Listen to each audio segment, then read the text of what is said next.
Good morning, Arizona. This is the Patriot Radio News Hour. It is 10 o'clock here in Colorado. I am Jason, joined with my partner, Brian. Joe has important personal business to take care of this morning, and so you get the Colorado Front Range News guys for your show today. Brian, are you there?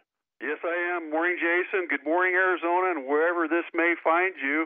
We hope we didn't startle you. You're not. Your ears are not playing tricks on us. No, Joe's not using a voice changer.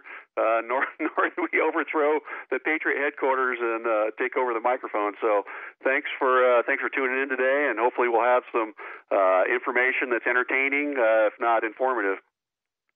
Absolutely. One thing about Arizona I always liked is they don't have daylight savings time. You know, here we are 10 o'clock, we're an hour ahead, but right around Halloween we're going to be changing our time for the Arizona show because of daylight savings. And I always despise messing with the clocks, and if there's one reason to live in Arizona, it's that they're smart enough not to have to deal with daylight savings. Yeah, is life not hard enough without having to throw that on top of the heap of of all the things that we've got to kind of keep on top of? Yeah, exactly. So, hey, for anybody in Arizona who hasn't heard us before, I'm Jason. That's my partner, Brian. We do the afternoon show here in Colorado. When Joe put the word out that he wanted some partners to sign up, Brian and I were two of the guys that called him, and here we are. Joe, I think, is really excited about the opportunity in the future. Instead of having repeat shows, to have something is better than a repeat, and we're going to be the something, and we're going to bring you some interesting things to hear. And when Joe's off air, you'll get a good dose of us, or maybe our partner Glenn, or whoever's ready to fill that void. Yeah, I can't believe it's been 4 months ago. That was early February when Joe put out that call, and neither Jason or I knew of each other. We just, as the way things work out, is the way God works things. Here we are, 4 months later. Yes, and so we've been doing our show. I know some of the Arizona guys can probably get us on the internet.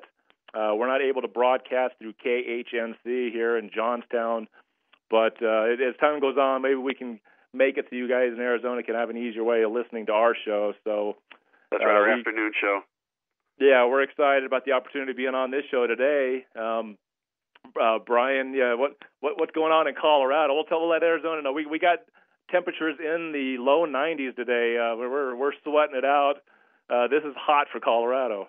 Yeah, well, it's hot because we're sitting a mile closer to that burning ball of flame in the sky that we're told has nothing to do with climate change or weather or anything. But yeah, I took a glance at the forecast, and I hope they're wrong. Looks like they downgraded what was going to be the quote hot day for Colorado on Sunday. They're shooting for 99 in the little dinky town of Lines that I'm reside near. Which is good. We'll take a degree less. If they were saying 100 and it's 99, then we'll take it. I haven't seen the forecast that far ahead. How many straight days of 90s are we getting? I knew through Friday, but I didn't hear about Sunday. Looks like tomorrow through Sunday, it's in the low 90s, creeping up to that high point on Sunday. So, but for Colorado and Arizonans know that too. We can at least get out of the sun and be in the shade, and it helps. Unlike our partner back in Maryland, you can't escape that nasty humidity that's great for skin, but not so much for the sweat factor.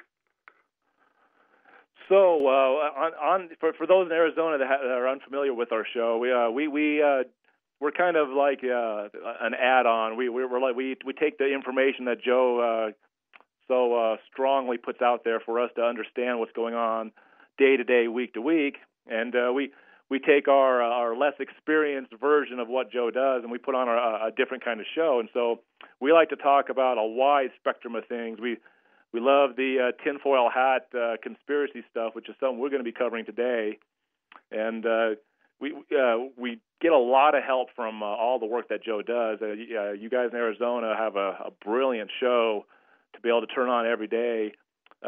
One thing I cover on our show is a couple of years ago when Joe put rhodium out there when it was at its low, and this is one of those many times where Joe's offered a great item at a great price, and then for those that took care of buying some of that rhodium. Look at where it's sitting at today, $2,100 an ounce, when Joe was selling it on the air for just below $800. So Joe puts out the great information. We absorb it like you guys do. We put our Colorado show on, and it's working really good. We're getting a huge response here in the Front Range.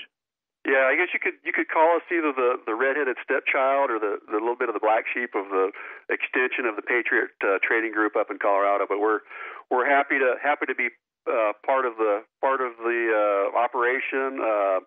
I'm myself a customer. My second generation, my late father, he got me wised up on the real story behind the story with gold, silver, and the fiat currency. Matter of fact, in I want to say the mid-'90s, he insisted that Eric and his wife and Robbie Noel at that time, back, talk about taking a step back in time, that when they were up for one of the summer picnics, that they come out to our ranch here just outside of Lyons, and I don't know, I'm sure he surprised my stepmom and said, "Hey, guess who's coming over? Throw a little breakfast, would you please?"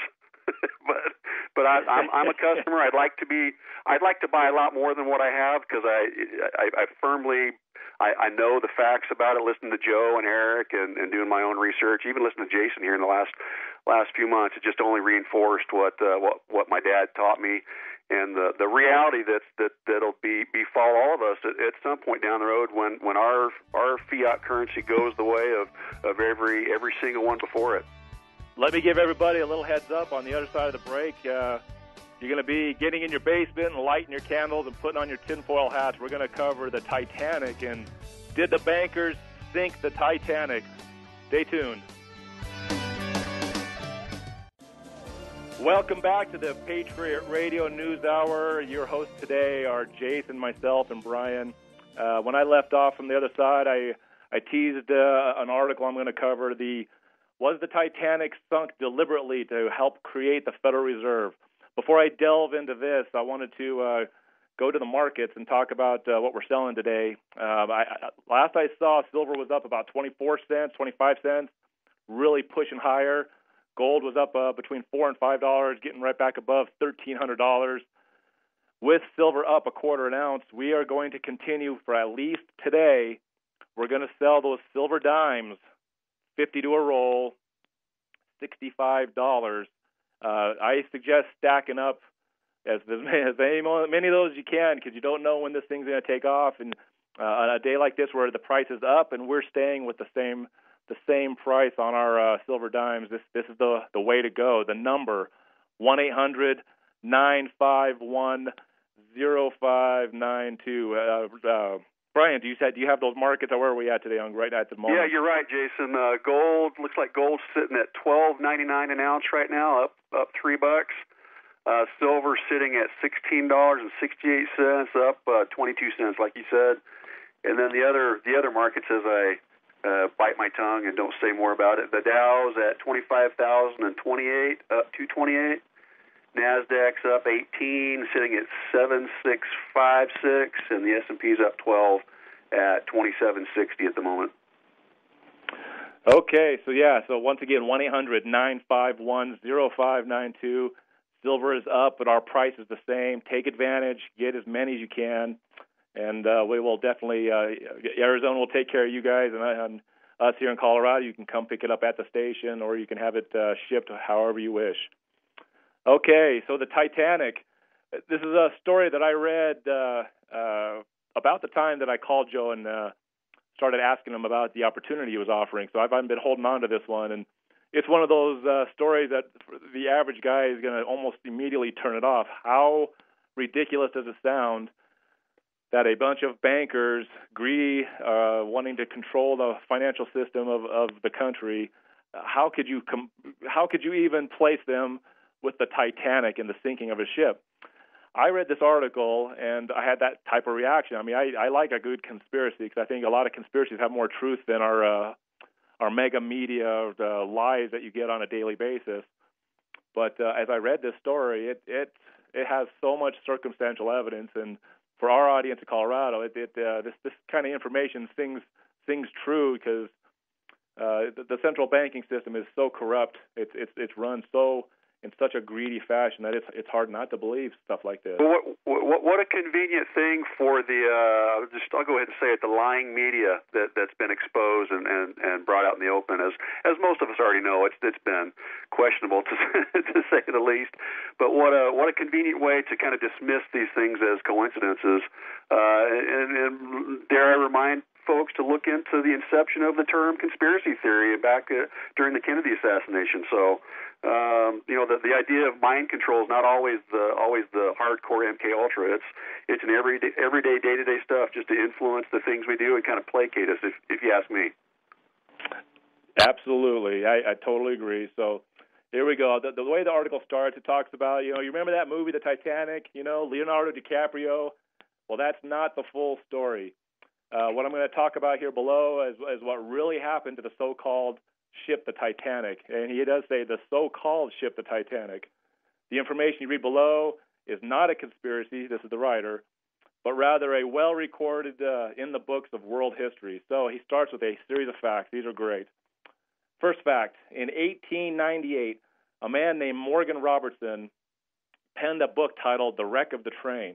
It's about a luxury liner deemed unsinkable that was going too fast in the North Atlantic in April, hits an iceberg, killing mostly everyone on board due to lack of lifeboats.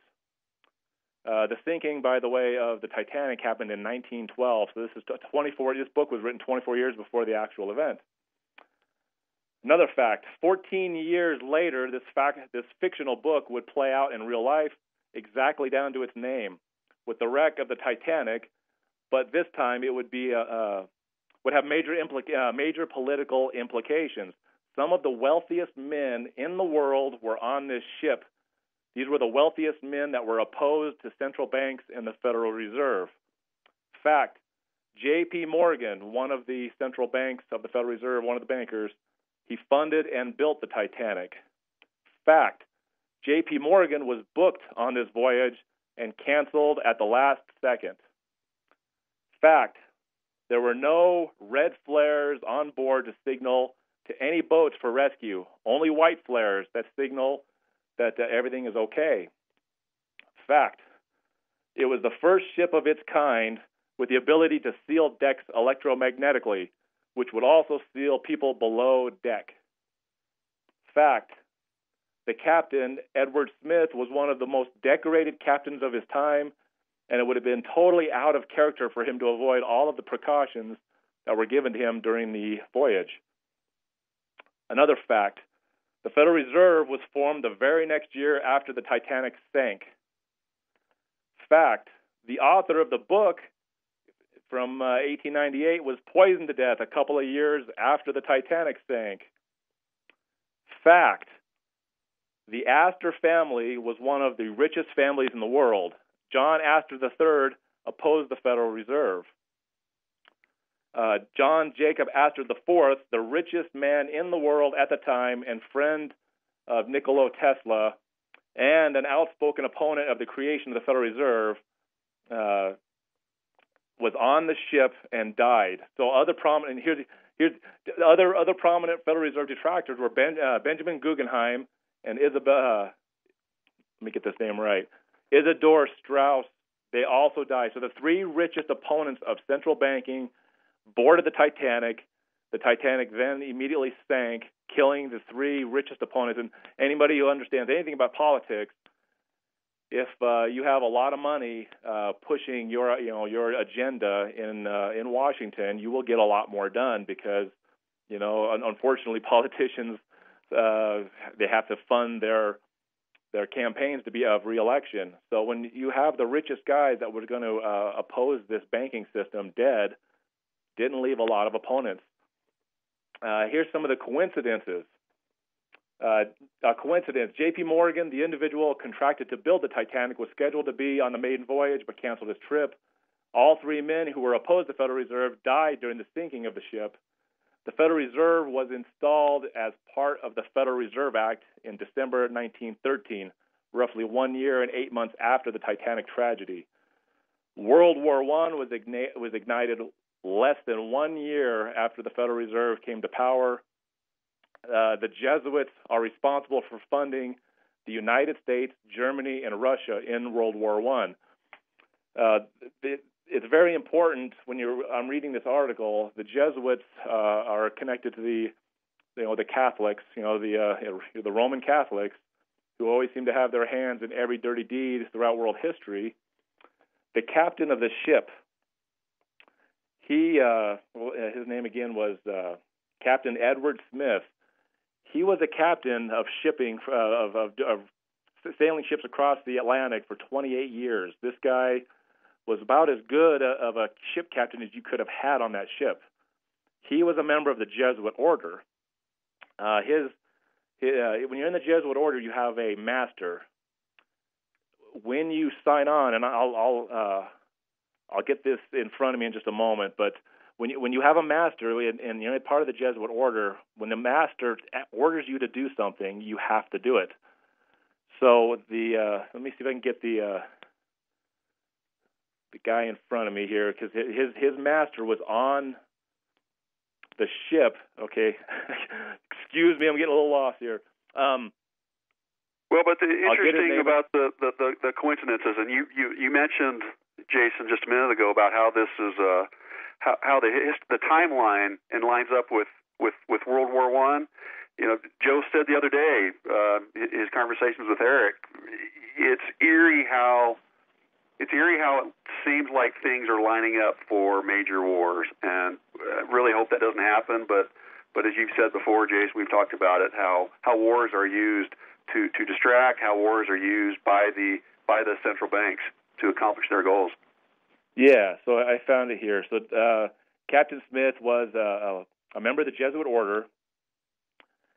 His master, which I'm having trouble finding his name because they only put a little piece of him in here, but his master boarded the Titanic, and as they made their last stop near Ireland to pick up more people to bring to the new land, to the Americas to make a new life for themselves, his master then conveniently jumps off the ship at the last possible stop, and the communications between the captain and this man, where people have witness accounts of them having face-to-face private meetings before he leaves the ship.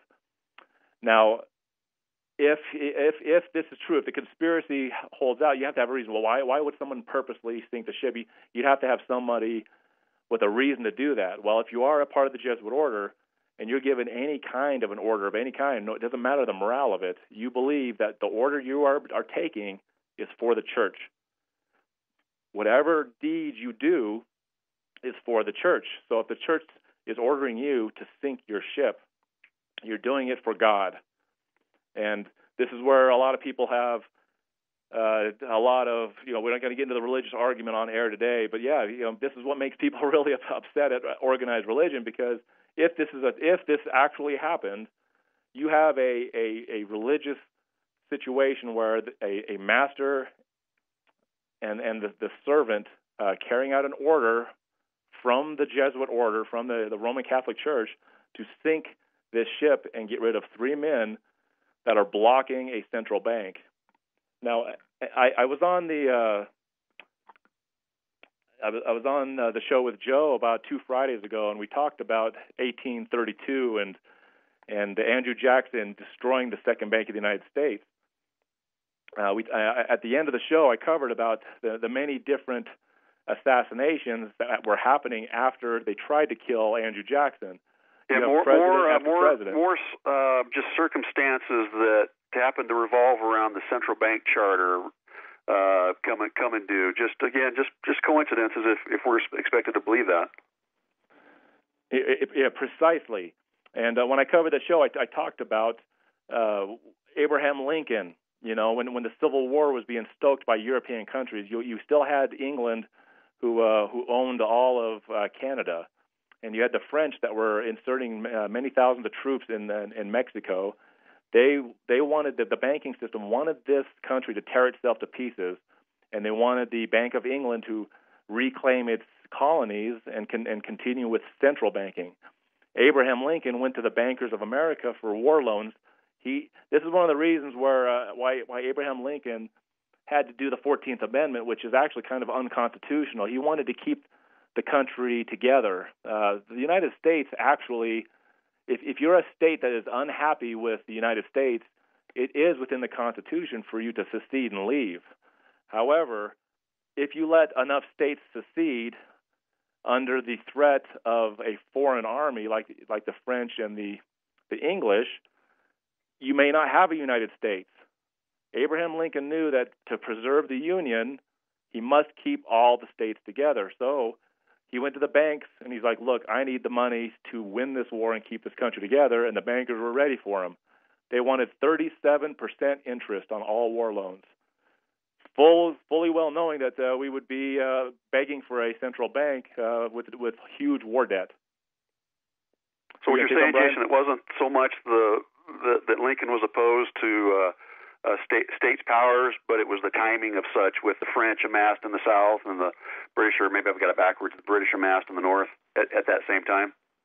That's right. The British they still owned Canada. They were still in charge of that territory.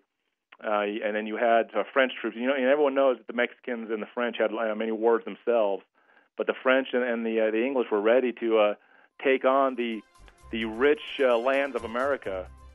So we're going to cover a little more of this about the Titanic and about central banking. Remember the number to call, 1-800-951-0592. We'll be right back. Stay tuned. Halftime on the Hump Day.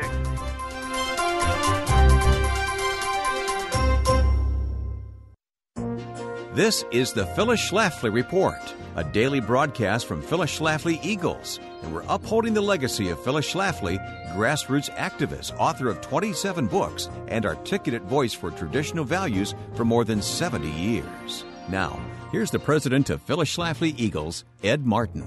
Each year, Phyllis Schlafly Eagles hosts a collegian summit in Washington, D.C.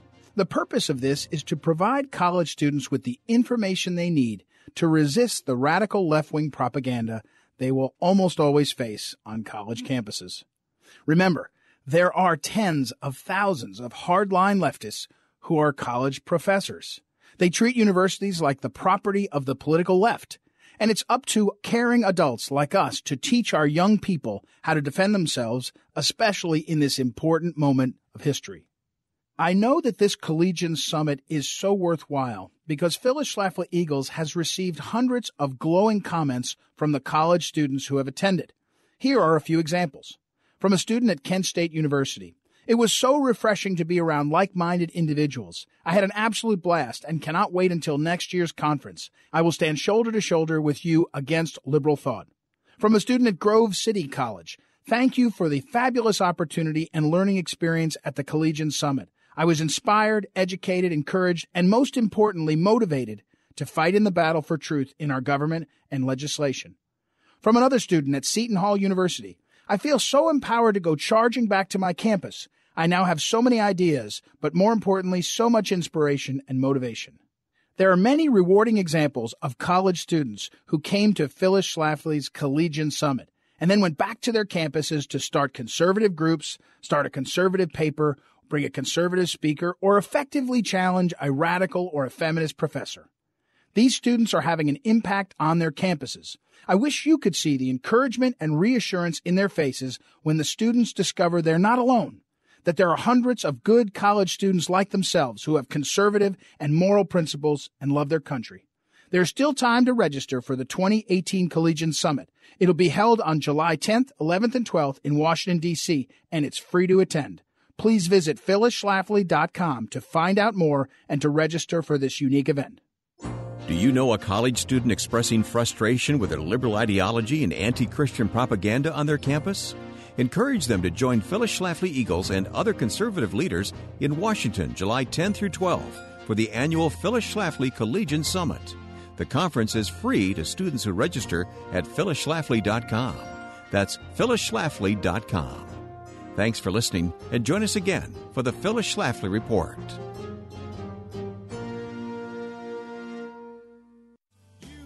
Good Wednesday. I guess you'd say it's a hump day, right, Jason? That's what I heard Joe talking about it. Hump day here on the Patriot Radio News Hour.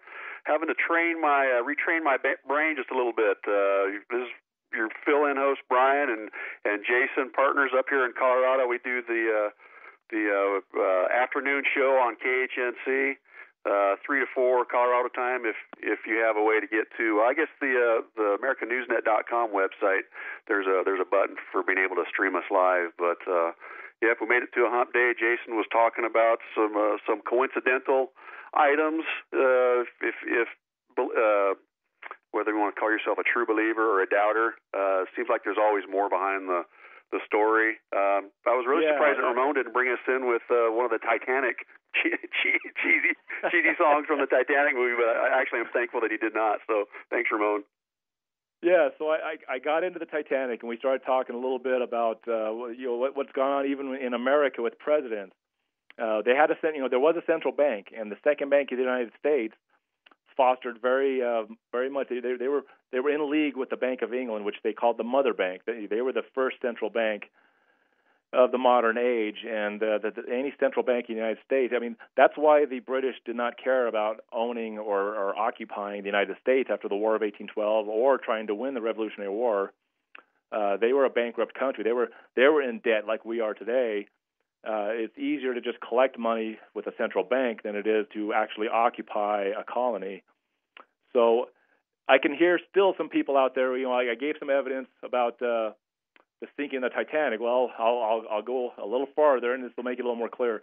By the way, the name of the master of Captain Edward Smith, he was Father Francis Brown. He was Captain Edward Smith's master. He's the one that boarded the ship. Boarded the Titanic on its maiden trip and got off at the last stop before they left Europe. So let me go a little further. So there's a couple of nagging questions about the Titanic. The surviving crew members of the Titanic were held for 24 hours after returning to England in a small railway shed. They were sworn to secrecy about what happened. So, why? And this is a fact that actually happened. Why would a third of the boilermen quit their jobs before the maiden voyage? So these are guys working on the ship. Right before the maiden voyage, a third of them just quit. This is during the middle of a coal strike and during a time when people needed jobs. All right, and here's the next part. This is great. And this is kind of a clincher for me. 2 sister ships were built at the same time. There was a ship called the Olympic and a ship called the Titanic. These were sister ships, and they were identical. And the evidence say that they were involved in this sinking. The Olympic had a bad track record. This ship was built first, and it was out in the ocean before the Titanic. In its younger days, it was running around, and it collided with a ship, the HMS Hawk. After this collision, the Olympic was brought back to dry dock for repairs to be carried out. This brought the Titanic and the Olympic together for one last time before the Titanic's maiden voyage. Some people believe that this is what then happened. The Olympic, quite badly damaged, it would cost a lot to repair it. It would delay the launching of the Titanic by months. So what could they do? They needed a reliable ship, and they needed it for the 10th of April of 1912. Time was running out. They decided it'd be easier to do a botch job on the Olympic than concentrate on fully finishing the Titanic for that maiden voyage. With days before sailing, the Titanic was not ready. The Olympic was still barely seaworthy in dock. Here's where the unthinkable happens. Bruce Ismay and J.P. Morgan realized that if the Titanic did not go to sea on April 10th, they were going to have huge money problems and passenger refunds, especially when the price of coal is at an all-time high due to the coal strikes. They then told Captain Smith their plans. They would cancel all other White Star crossings, that's the shipping company they were using, for a week surrounding the Titanic sailing. So all ships that were going to be in the area where the Titanic was going to be, all those were canceled. All those trips were canceled. So they would have to, so that they would not have to pay for coal. Passengers affected by this would then be offered cheap tickets on the Titanic so that the White Star would make their money on it. Captain Smith was paid handsomely for sinking the ship on the 5th day. He was told by everyone that it would be safe, as they would make sure the ships that were in the vicinity of the accident would not be there. So basically what they're saying is they switched the ships. So here's making the switch. Meanwhile, the Olympic ships' lifeboats are being offloaded and placed onto the Titanic, and vice versa. So everything that's Titanic is now going loaded on the Olympic. Everything that's the Olympic is being loaded onto the Titanic. And they basically changed the ships. So the ship that actually took off from Europe was the Olympic, fastly repaired and shipped out quickly because the actual Titanic was not finished. So that gives new meaning, Jason, to shuffling chairs or organizing chairs on a sinking ship. You're swapping all the hardware, all the critical components from one to the other. Exactly. On April 10th, with cheering crowds on the ship to sail, the Titanic was ready to sail, but it was not the Titanic. It was, in fact, the Olympic dressed up as the Titanic. So the Olympic set sail for a 5-day cruise and then would be deliberately sunk so that the White Star could claim insurance on the Titanic, when in fact it was the Olympic that had sunk. Some objects were forgotten, though. So here's the good thing, and I haven't seen the actual video, but there is a video attached to this article, and it's a documentary made in 2012. I'll at some point in time I'll get that out there, but you can probably Google it and find it. But in this documentary about the Titanic sinking, there, remember, if everyone remembers, when they found the Titanic wreckage at the bottom of the ocean, they went down there with submarines, and they had all the lights, and you're looking at the ship. Well, very decisively and very, very completely, you can see when they go to the side of the ship where it should say Titanic, and instead you see the letters M and P. And this is film evidence of the Titanic that got out. And if you have people already believing that this is a conspiracy, then they find the Titanic and they see these letters on the side of the ship that would make you, maybe I guess the paint either came off of it. Who knows what happens to a sinking ship in the years that it was down under the ocean. But when you're looking for the word Titanic on the side of the ship and you find the letters M and P, those letters aren't in Titanic. Those letters are on the Olympic. Things that make you go, Precisely. I mean, how convenient for these rich men to make their money, even just to make the money on the ships and the shipping trip, but also to eliminate the competition. And I make our listeners aware of it. The central banking has three stages.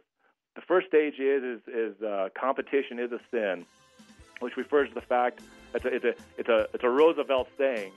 Oh, there is the music. We'll finish up on the Titanic after a short 2-minute break. Patriot Radio News Hour. Well, I think we've added another facet to this, Jason, as we stand in for the boss man, Joe. Not only do you not know what you're going to get, you don't know who you're going to get. Absolutely, Jason. We've been talking about the Titanic and some coincidental happenings. I just happened to scan Drudge Report and interesting couple of headlines relevant. Troubling U.S. Navy review: widespread shortfalls in basic seamanship. Another one: 85% of junior officers not able to drive ships. And I'm sure that's from investigations back to those collisions in the near Chinese waters or the whatever oceans that is over there. It's escaping me at the moment, but not the best information if we're starting to hear signs and see signs shaping up for war and wherever it happens to be. Yeah, I mean, we cover that news every day. We cover just what Brian's talking about, just weird stuff, and then obviously the economic woes of the country that are not being reported properly. That's why people listen to the show. Which seem to go hand in hand, right, Jason? The economic troubled economic times and wars. What's the interesting tie between those? It seems like, and with all the financial stuff that's shaping up here of late. Yeah, absolutely. I mean, we're talking about Joe covers different stories on different days, and we cover stuff about the Second Amendment rights, your free speech rights, what the government locally and nationally are doing to slowly but surely take our rights away. I mean, we live more and more of like a socialistic style government now than we ever did just 50 or even 100 years ago. Our rights are slowly being eroded away. And what we do here at Patriot Trading is we try to help out with the economic side. Inflation is hitting us every year, it's taking away the value of our money. Put yourself in something safe. Make sure that your future is more secure. Buy gold and silver. Today's deal, by the way, if this Titanic stuff scares you a little bit or even just a lot, just buy into a day like today where silver is up quite a bit, and we're sticking with those $65 rolls of silver dimes. Get them. Just buy them up. Snatch them up, because I don't know who knows where the price is going tomorrow, and I don't know how many rolls left we'll have. So I don't know if we're running this on our afternoon show. We're doing a double header, Brian and I. We're going to be on the Colorado show with a whole another brand new show. So buy those rolls now. Don't wait for the later show. The number to call, 1-800-951-0592. Or hit the website that from what I understand, Ramon does an awesome job populating with stories to disturb you at allamericangold.com. Here's a couple more off that Drudge Report refresh, Jason. Social Security to dip into reserves this year. First time since 1982, as they would tell us. And another one I just decided to start looking into the $1.3 billion that we paid Iran. What was that, during the tail end of the Obama administration? And I was looking for one thing, and you mentioned inflation, Jason. Originally, it was $400 million worth of fighter planes that, based on the hostage situation and various circumstances, that we ended up not delivering the hardware, even though we accepted payment. So those assets were frozen. There's all sorts of legal aspects of how the U.S. currency was, because of the sanctions, Iran was not able to receive that. That was supposedly part of the reasoning behind it. But that $400 million, there was $300 million in interest, and then what made up the difference of that $1.7 billion from the 400 and the 300 million was inflation. So there's an example of inflation that I was not expecting to see and find. The inflation that supposedly is not happening, example. though. Yeah. Perfect example. That's precisely what we talk about every day. So that's what I like about having a partner on the air. I don't think Brian or I could be newbies on the radio. I think we're still newbies, but it's good to have a partner on the air so we can slowly kind of find our way. We're hoping to do good backup shows for Joe when he's needing that assist. But I agree with what Brian is saying. It's just a disgusting financial. The Federal Reserve is enemy number one in our country. There's so many things that can be worked on and fixed and needs attention to. But I think everything that troubles America and the world could be vastly improved by getting rid of the Federal Reserve central banking system we have. It's imperative for the world to get better to get rid of central banking. Well, and it's awfully convenient how there's so many layers of separation from the central bank and their decisions, policies. And it's not just the central banks of the United States; it's the central banks throughout the world that coordinate these different things and movements of national currencies, fiat currencies.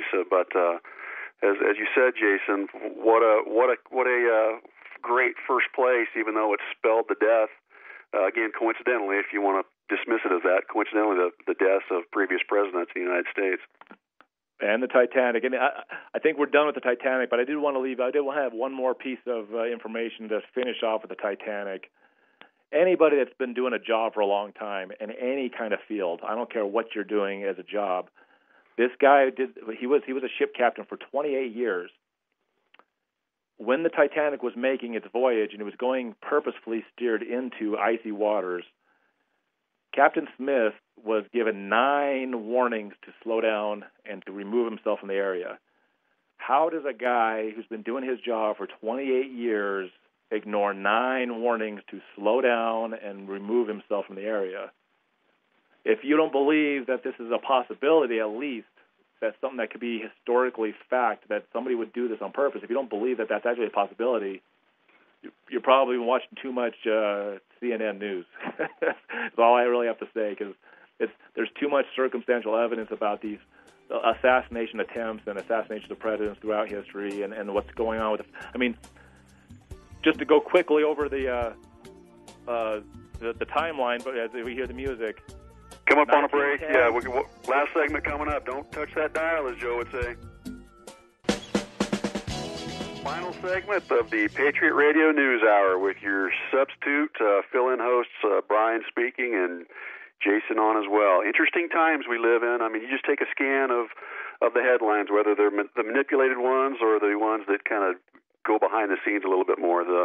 For example, the volcano in Guatemala, the picture I just saw, reminiscent of the ruins of Pompeii with bodies frozen in time, or what was another one? Insects descend on, was it Cleveland? Massively showing up on the radar. It looks like there's a massive hotel fire in London, central London right now going on. So interesting times, and that for me, striving to be a Christian, I profess to be one, but still a work in progress. But don't forget about clinging to our faith. So in the order, God, gold, and guns, I think, is very fitting. That sings well with our customers. I know Arizona has a little bit of different mindset than the Colorado guys. I've been learning with talking to Joe and learning this business with him. And Arizona isn't quite the God, guns, and gold as Colorado is, but I think we share very strongly the same moral convictions when it comes to that topic matter. Especially when the pressures mount and we start getting crowded into a corner, I think we're going to find a whole lot of similarities. Being invaded by the blue staters, being an export from California, but I can't claim that I was a blue stater, and at that time I don't think it was a blue state, extreme Southern California, but yeah. And I was finishing on the other end of the break. I was trying to finish. I was trying to finish the Titanic a little early, but I just wanted to hit that timeline. The first was a guy that worked 28 years on a job and ignored 9 warnings. But the other thing is the timeline. If you look at the timeline, the Arizona audience is fully aware of Jekyll Island meeting in 1910. Well, that's where they decided they were going to sneak in their central bank. In 1912, you sink the Titanic. The 3 richest men opposed to you in America that would have opposed the bank are gone. In 1913, the central bank is installed at a Christmas recess where they can just sneak it in, and Woodrow Wilson signs it. And in 1914, World War I starts all across Europe. These are hard coincidences to ignore when, as I was trying to finish off earlier, there's three things the central bank does. If you want to look at the 3 ways, the 3 steps on what they do, the first is eliminate the competition. Competition is a sin, is what Rockefeller used to say. The second one is spreading debt and death. By starting wars, countries go deep into debt, and that is what helps central banks gain their power. And the third part is too big to fail. Once it hits the fan, so to say, the bankers take their money and run, and they make the government hold the bag. What you're seeing with the Federal Reserve being created in 1913 and the elimination of the competition, the elimination of smaller banks, anything that gets in their way, it serves up the situation that, okay, now we have our central bank. Now let's have a war. Let's stoke the flames of war and make sure that every country across the world becomes indebted to our system. And so I'll leave it at that.